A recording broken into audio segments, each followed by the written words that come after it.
Baker. Presently, it's a pretty tight race here, folks. We've got a lot of contention for, I think, what might be a fourth place race for that national qualifier spot. And presently, I think that we've got Lane. Is that number 4 in the lead? I'm counting up all of our lanes here, and I think it's Inglemore. I think I see Inglemore in the lead. Whitney, is that what you're seeing right now? Yes, absolutely. You're right. Inglemore in the lead right now, flanked very, very closely by Holy Names and Lakeside. So right now, our clear leaders in the top 3 are Inglemore and then Holy Names. Excuse me. You know what? Even as I speak here, it's changing constantly. Inglemore, Lakeside, then Holy Names. Very, very close together. All 3 of those boats still connected, overlapping decks. And then we fall back just a little bit to Mount Baker, all the way on the outside. And then coming in a little bit closer to the shore now, we have Green Lake and Sammamish. And I'm going to give the advantage here to Sammamish by just a few feet. Maybe a deck, though, as they are starting to move. But right now, it is Lakeside. Yeah, look at that. I'm really impressed, first off, by the cluster of boats that are going to be competing for the medals. I think that anything could unfold there still. As they approach kind of at about the 750-meter mark, we are seeing some chopping and changing, but I'm very intrigued by this fourth place race. That could go to any one of those 3 boats there. Really 2 distinct races developing here in this event.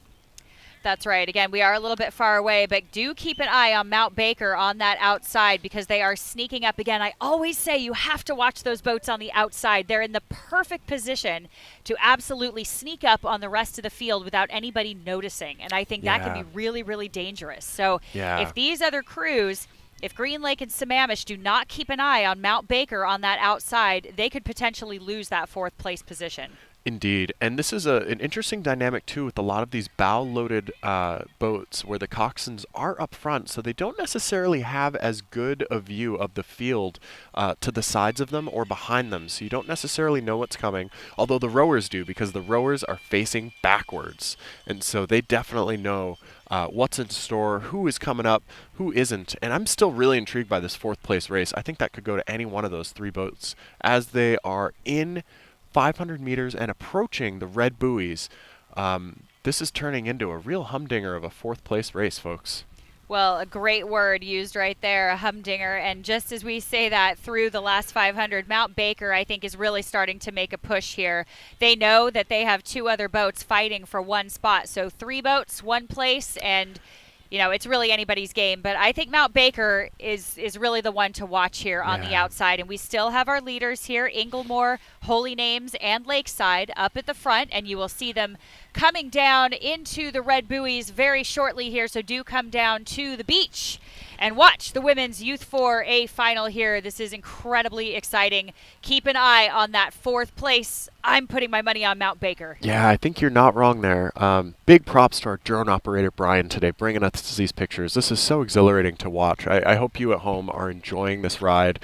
Wow, look at these sprints. I mean, I'm personally impressed by how the lead boat is pulling away. I think that Inglemore is really shutting the door on their competitors today. You know, they kept them in contact, but when it came time for the final run, they really are kicking it into high gear here to great effect. Wow, that's exceptional. And I think that I actually might see, did Mount Baker get overtaken for that 4th place? Oh my goodness. I think presently we are looking at potentially Holy Names having walked through Mount Baker for that 4th place spot. Don't quote me yet, folks. We are still assessing. There's a slight glare on the water. It's that early morning hour, so we're still facing into the sun. No, I think you are right.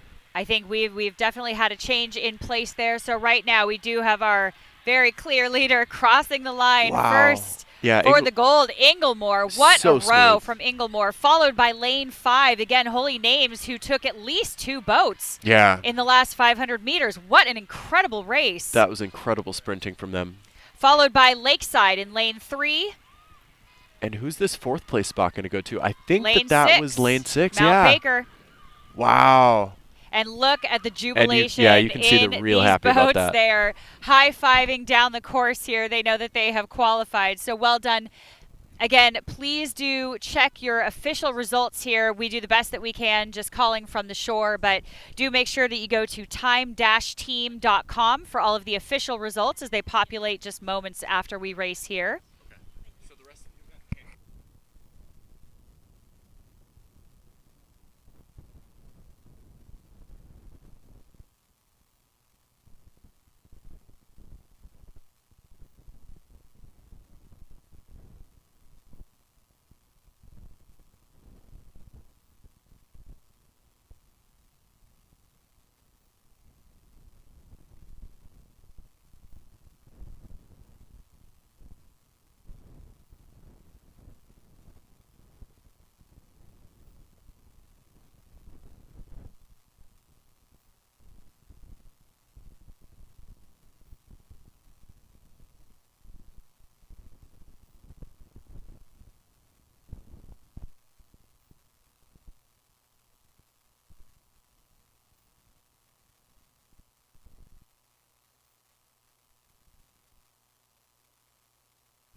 All right, team. We are riding along with the B final of the Women's Coxed 4 event. We are 4 minutes and change into that, and our drone is getting back to the action. Very exciting days here. I'm personally stoked about this event. The Cox 4 is just so much fun. It's kind of all of the raw power of a big boat, but you also need that technical prowess to make sure that you guys are operating smoothly and efficiently. And these boats have now cruised past the 1,000-meter mark. They are approaching 500 to go so swiftly. And this B final includes 6 boats. Whitney, can you tell us which lanes we're rocking here? I would love nothing more. In the B final here, lane 1, Rose City. Lane 2, Oregon Rowing Unlimited. Lane 3, Green Lake. Lane 4, Holy Names. Lane 5, Pocock. And lane 6, Everett. And as they come into view here, again, we will give you those places as soon as possible. Yeah, presently, if I had to think thoughtfully about this, based on the time trials, I think that Green Lake and Holy Names were the fastest there. That being said, I would not be surprised if we saw Pocock or Oregon Rowing Unlimited in the mix. Similarly, I think Everett might be a dark horse here that might come from the outside. And Rose City has actually surprised us with some of their sprints today. So, boy, oh boy, it could be anyone's race. And as they approach this... Yep, they're in the last final 500, and we've got a fun staggered formation up there. I think that I see, is that Green Lake for the win so far? That's right. Yeah, Green Lake, I think, is in that first place position. I think you're right about that. Followed very closely by a name we are hearing again and again in these smaller boats here. That is Holy Names. Yeah, Holy Names looking pretty strong as they try to track Green Lake. Green Lake looking very, very connected. This is a solid Green Lake crew that I'm seeing. Great synchronicity with their blade work, getting in and out together. And you can really see the acceleration through the drive. Once they all get those blades in, the boat just responds as they kind of kick. It's almost like a massive leg press or a deadlift that they're doing on each stroke. But that being said, I think Holy Names is finding some speed in the final 250 here. Whitney, are you seeing some movement there? I sure am, and I'm going to pull up my eagle eyes here so I can see it from the shore as well as the drone just to get some actual eyes on the action out here. But it is definitely Green Lake in the lead, but again, followed what looks like very closely from Holy Names, led by Mary Newman. So again, Mary really looking over at these crews here. You can see them eyeing each other, looking at each other.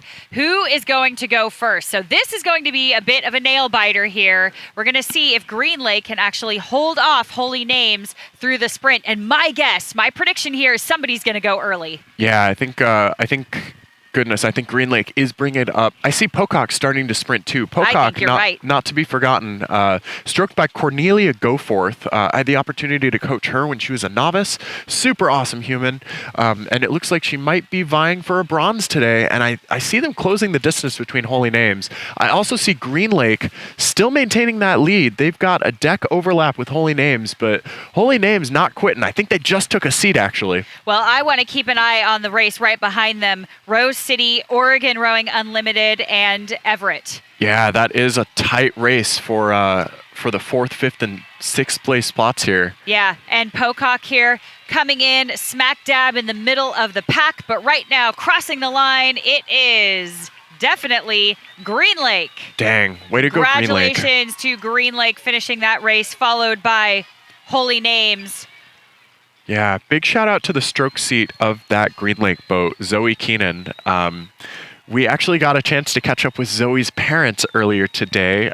Great people. I had the chance to work with Anne, her mom, back in the day, and just really excited. We heard about Green Lake potentially going to Henley later this summer, and it's a great program down there at Green Lake. I mentioned yesterday they have a brand new boathouse, which is super exciting, state of the art. They did fundraising for years to get that up and running, and I know the athletes, the coaches, the parents were all a big part of that. So congratulations to Green Lake on winning that B final of the women's Coxed 4 event, and Zoe Keenan as well. Big ups, and we can't wait to see what Green Lake does later in the summer at both Nationals and Henley. All right, well, we are too excited to be bringing you all of these pictures and all of the action from Vancouver Lake, but wanted to quickly give a shout out to our vendors and sponsors here today. Big thank you to the George Pocock Rowing Foundation, enabling rowing to happen for any kid, regardless of where they come from. The George Pocock Foundation is really all about taking down the barriers and enabling access to the wonderful sport of rowing. We also have Filippi Boatmakers here, fine purveyors of Italian craft and speed, and we hope that you can come check them out. Right now, we've got the next race on the course. We are so excited to bring you this 3-boat race in Lane 2, North Creek High School. In Lane 3, Vancouver Lake, and in Lane 4, Bainbridge Island Rowing. This is the C final, folks, of the women's Coxed 4 event, the C final. Whitney, what are you seeing so far? Wow, well, this is quite an interesting race that's shaping up here, and it's really great to see a C final out here. It just means that there are so many boats that deserve to be out here and have a great race like this. Just a phenomenal group of Youth 4, so many, in fact, that we need 3 finals. So it's really great to see. But right now, we are looking at North Creek along the shore here, and they are some boat lengths behind the 2 leading crews who are connected bow to stern, and that would be Vancouver Lake and Bainbridge Island. So right now, Bainbridge Island is leading. And then still attached, hanging on to that stern, is Vancouver Lake Rowing Club, led by Isabella Levine. Again, Bainbridge led by Leah Chun.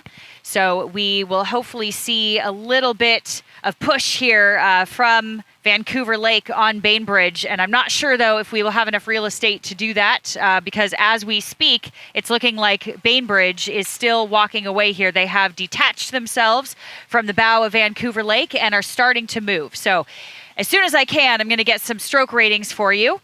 But one thing I have to say is I'm seeing some very, very clean rowing. I would not say for a 4 in a C final, very impressive rowing. Yeah. I'm very impressed with what I'm seeing really across the board, and I think that speaks volumes to the speed and the quality of all of these boats from the A to the C final. It almost doesn't matter.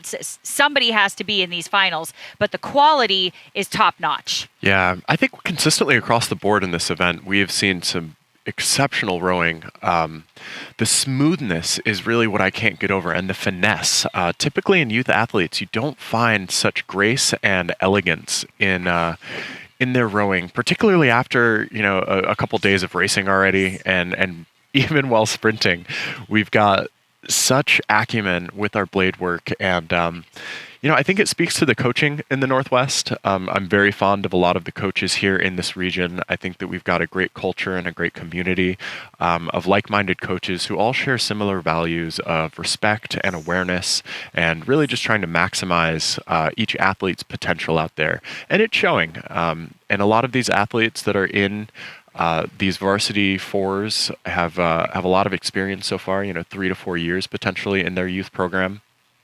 And right now we are riding along with lane number 4 in this C final, and that is Bainbridge that we're looking at.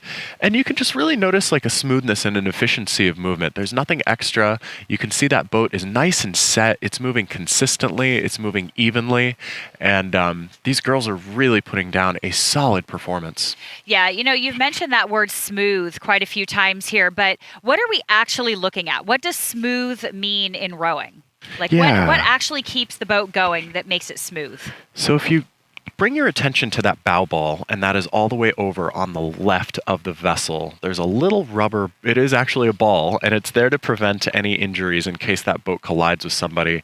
But it's a really great indicator of speed and also that smoothness that I mentioned. And if the bow ball is really kind of moving in a jarring fashion or abruptly kind of wiggling up and down, that indicates that there's a lot of excess movement. And so any movement that is not directly horizontal and towards the finish line is going to be inefficient and take away from the speed in the direction that you want to go. So any bobbing, any kind of bouncing, that's going to detract from the speed. And so the smoothness that we're seeing is really that direct line towards the finish line. And it's an extension of that adage that the shortest distance between 2 points is a straight line. And I just saw a fish jump on the course, which is a good sign as well, I think. And here we go. We've also got Vancouver Lake in the shot on your right there. Hometown heroes from our venue here. And the final strokes being pulled by Bainbridge. They brought it up for a nice sprint there.